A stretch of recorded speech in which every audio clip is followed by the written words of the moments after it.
Halo teman-teman semua, kenalin aku Rozan Busani. Di sini aku akan ngejelasin kepada kalian gimana caranya pembubuhan watermark ke gambar itu bekerja. Di sini kita akan menggunakan teknik spatial domain. Jadi di sini cara kerjanya adalah pertama kita tuh perlu mengenerate watermarknya itu dalam bentuk noise gitu. Nah, di generate-nya ini menggunakan pseudo random generator atau generator angka secara random gitu. Nah, generator angkanya sendiri akan diatur menggunakan user defined key atau seed-nya itu kita atur biar kita bisa mereplikasi hasil watermark-nya berdasarkan seed yang kita kasih. Nah, hasil dari watermark ini kemudian akan kita multiply by scalar key atau akan dikalikan dengan konstanta K biar semakin kencang atau semakin lemah si watermark-nya. Nah, hasil dari watermark yang udah dimultiply oleh konstanta K itu akan kita jumlahkan dengan gambar dari yang original ini. Kemudian ntar akan dihasilkan gambar yang udah di watermark. Nah, gimana cara ngebuat noise watermarknya itu tadi? Jadi kalau berdasarkan bukunya itu watermarknya ini di generate menggunakan pseudo random noisy pattern. Ini tuh menggunakan user defined key. User defined key-nya itu biasanya dalam bentuk sebuah seed gitu untuk mengatur si angka yang randomnya itu munculnya apa. Nah, kalau kita lihat di programnya itu di sini pertama kita menggunakan library CV itu dari OpenCV dan juga number Python. Nah, di sini ada fungsi generate watermark. Di sini tuh pertama kita akan menentukan seed-nya dulu. Tentunya seed-nya itu digunakan untuk reproducibility. Jadi biar bisa kita generate ulang gitu noise-nya dengan bentuk yang sama berdasarkan seed yang sama. Nah, hasil dari seed-nya itu akan kita gunakan untuk mengenerate angka random dari 0 atau 1. Nah, kenapa 0 sama 1? Karena pattern-nya itu harus uniformly distributed agar yang bisa muncul tuh cuma 50-50 gitu antara 0 atau 1. Jadi nggak berpengaruh gitu. Dan pattern ini nggak berhubungan dengan gambar aslinya. Jadi pattern itu di-generate berdasarkan seed doang.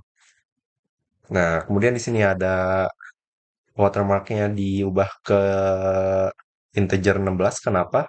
Karena di sini tuh katanya noise-nya tuh harus zero energy signal. Jadi sinyalnya tuh harus min 1 dan 1. Jadi saling membatalkan gitu lah.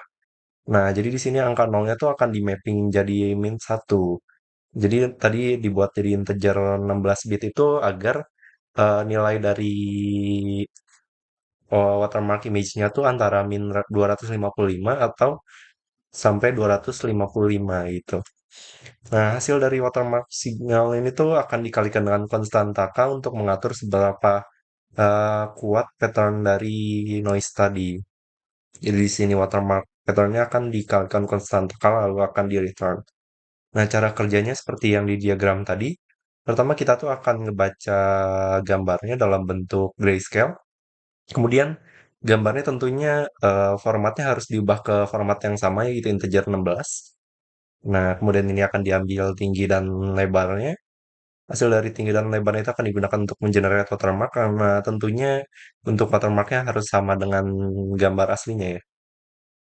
Kemudian di sini akan diatur konstantanya dan seed-nya. Nah, kemudian dibubuhkan dengan add gitu. Lalu ntar di return. Ini kita langsung coba aja kepada gambar a.jpg atau ada di sini. Kemudian kita coba konstantanya 5 aja, kecil aja. Konstantanya ini bisa dari 0 sampai dengan 255. Kalau di bawah satu itu ntar watermarknya akan hilang. Kalau di 255 itu ntar munculnya watermarknya aja. Di sini seednya kita coba pakai nim saya. Dan ntar hasilnya jadi ini hasil.png. Kita coba langsung run aja. Nah, ini langsung muncul hasilnya. Ini gambar yang sebelumnya. Kita coba lihat zoom-zoom dulu. Nih, biar kita lihat perbandingannya.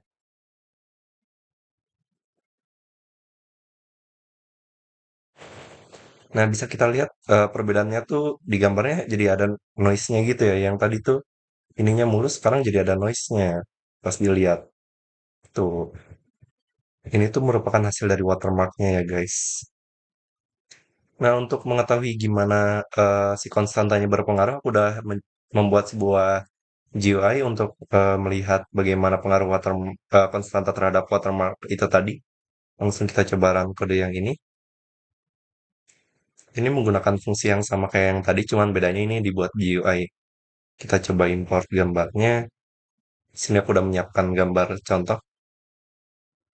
Nah, pertama ini konstantanya satu, jadi nggak ada yang beda ya. Ada sih beda, tapi cuman dikurangin min satu atau ditambahin satu gitu. Nah, bisa kita lihat kalau di bawah satu tuh bakal nggak kelihatan apa-apa. Sedangkan semakin kencang tuh si gambar hasilnya semakin mirip dengan watermark yang kita generate. Gitu. Nah, bisa kita coba lihat ini kalau scene kita ganti tuh ntar watermarknya akan berubah juga tuh. Sedangkan karena tadi scene itu diatur untuk reproducibility, jadi watermarknya bakal sama kalau menggunakan scene yang sama. Nah, jadi di sini tuh cara kerjanya adalah sebuah pixel misalnya yang ada di angka di simbol minus ini tuh ntar akan dikurangin atau dijumlahin antar angka dengan min 255 atau positif 255 gitu. Jadi tadi itu kan hasil dari watermark itu akan di mapping ke min satu atau satu. Nah, jadi pixel itu tuh bisa dikurangin dengan min satu atau ditambahin dengan satu. Tapi ini tuh tentunya dikali dengan K dulu biar bisa semakin kencang si watermarknya. Nah, kenapa tadi batas dari konstantanya ini 255? Karena ntar kalau sebuah pixel itu besarnya 255 atau warna putih doang, ketika dikurangin oleh 255, hasilnya akan nol, jadi akan hitam doang. Makanya ini hasilnya tuh berbentuk seperti noise-nya doang, nggak ada gambar asalnya. Kayak gitu. Jadi pengaruh konstanta ini adalah seberapa kuat si watermark tadi mempengaruhi si foto. Jadi semakin kecil watermarknya ini akan semakin nggak kelihatan, semakin besar konstantanya ini akan semakin menonjol watermark yang dibubuhkan.